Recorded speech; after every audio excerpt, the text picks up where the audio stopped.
Thumbnail तो देख ही लिया होगा आप लोगों ने, तो क्या सोच रहे हो कौन है वो लोग कौन है ये लोग? कहां से आते हैं ये? और क्या नहीं करते वो। अरे कहना क्या चाहते हो? अरे ये वही लोग हैं जो अपने बच्चों की शादी में 1,000 करोड़ उड़ा देते हैं, जस्टिन बीबर और जॉन सीना को बुलाते हैं, लेकिन रिचार्ज तुम्हारा महंगा कर देते हैं। हाँ मेरा मतलब सक्सेसफुल।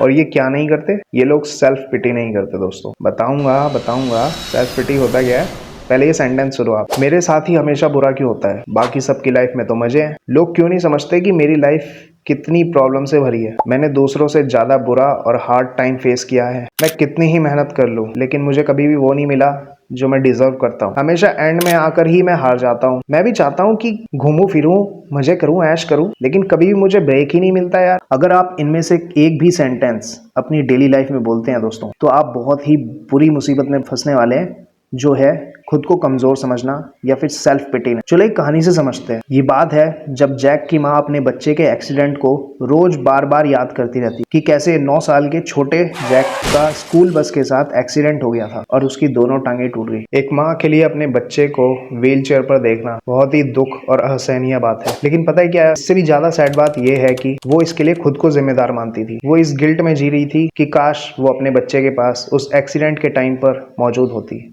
वो वहां क्यों नहीं थी। ये बार बार वो सोच रही थी दोस्तों। खैर जैक के डॉक्टर ने कंफर्म किया था कि जैक एक दिन पूरी तरह ठीक हो जाएगा और अपनी टांगों पर चल सकेगा, लेकिन जैक की माँ अपने बच्चे को बार बार ये याद दिलाती रहती थी कि अब वो क्या नहीं कर सकता, कि वो सॉकर नहीं खेल सकता, वो फुटबॉल नहीं खेल सकता है और ना ही वो रनिंग कर सकता है। उसे अपने दोस्तों को जो कि खेलते हैं, कूदते हैं, ऐश करते हैं या चलते हैं, उनको नहीं देखना चाहिए, इससे उसको बुरा लगेगा। तो वो जैक को बाहर जाने से रोकती थी, जिससे हुआ ये कि अब जैक घर में बैठकर वीडियो गेम खेलता, स्टडी करता और अकेले रहकर बोर होता। कुछ ही दिन में जैक एक गुस्सैल और इरिटेटिंग इंसान बन गया और बहुत ही ज्यादा सैड रहने लगा। वो पहले वाला हैप्पी और एक्साइटिंग बच्चा नहीं रहा। जैक को उसकी माँ एक थेरेपिस्ट के पास ले गई। जैक की माँ ने थेरेपिस्ट को बताया कि कैसे उनकी लाइफ पूरी तरह बर्बाद हो चुकी है एक्सीडेंट के बाद से। जैक फिजिकली और इमोशनली प्रॉब्लम फेस कर रहा है। अब मेरा बच्चा पहले जैसा हंसमुख नहीं रहा। मजे की बात यह है कि जैक की थेरेपिस्ट ने बिल्कुल भी सिंपैथी नहीं दिखाई, बल्कि उन्होंने कहा, हे जैक, मैं तुमसे मिलने के लिए बहुत ज्यादा एक्साइटेड थी।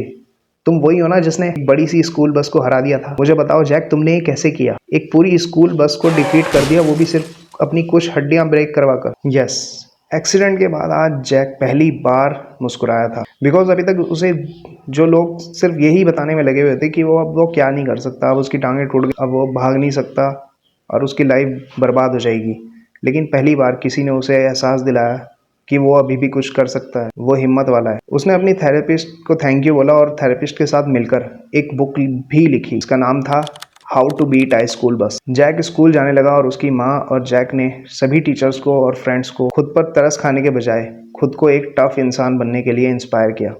सीखने वाली बात यह है कि जैक और उसकी माँ जब तक सेल्फ पिटी में थे, यानी कि अपने आप को लाचार और हालात से हारे हुआ महसूस कर रहे थे, तब तक उनकी लाइफ में कोई बदलाव नहीं आया। लेकिन जैसे ही उन्होंने सेल्फ पिटी को अपने लाइफ से हटाया और सबके लिए एक इंस्पिरेशन बन गए। कोई भी इंसान एक ऐसे इंसान के साथ रहना पसंद नहीं करेगा दोस्तों, जो हमेशा अपना दुखड़ा रोए। इससे आपके रिलेशनशिप खराब होंगे, आपका कॉन्फिडेंस खत्म होगा, आपको लाइफ में अपॉर्चुनिटीज भी नहीं दिखेगी, और अगर दिखेगी भी तो भी आप उस पर एक्शन नहीं ले पाएंगे, यानी कि आप अपनी लाइफ डिस्ट्रॉय कर लेंगे। तो सॉल्यूशन क्या है? आप उन सेंटेंसेस को इन सेंटेंसेस से रिप्लेस कर दें कि मेरा स्ट्रगल मेरी अपॉर्चुनिटी है सीखने की और ग्रो करने की। मैं वर्थी हूँ गुड थिंग्स के लिए, कॉन्फिडेंट हूँ, मैं आत्मविश्वास से भरा हुआ हूँ, मैं भगवान की दया से वो सभी कुछ कर सकता हूँ जो कि ज़रूरत है। आई बिलीव कि मैं उतना पैसा कमा लूँगा जितना कि मुझे ज़रूरत है और उससे ज़्यादा ही मैं कमाऊँगा। With God grace I can do whatever it takes to my success. मैं भगवान की दया से वो सभी कुछ पा लूँगा जो भी मैं डिज़र्व करता हूँ। And thank you God for all your love and support. Thank you so much for taking care of my family. ये 6 एफर्मेशन आपको रोज़ बोलनी है, जो कि आपको 2 टाइम बोलोगे, सुबह उठने के बाद और अगर रात को आप सोते से पहले बोलते हो, तो ये बहुत अच्छे रिजल्ट देता है। सिर्फ 1 वीक में आपके एक्शंस रिजल्ट में बदल जाएंगे और फिर आप पाओगे कि आप एक न्यू इंसान बन चुके हो। आपके रुके हुए काम भी बनेंगे, बिकॉज अब आप एक्शन पे एक्शन ले पाएंगे, वो भी कंटिन्यूअस। तो दोस्तों, जहाँ पे एफर्मेशंस के लिए बहुत सारे कोर्सेज हैं, पेड एफर्मेशन बेच रहे हैं। मैंने यहाँ पे 6 एफर्मेशन आपको दी हैं जो कि मतलब बहुत ही रिलायबल हैं, तो इनको आप जरूर फॉलो करें। बाकी मिलते हैं नेक्स्ट वीडियो में। बाय।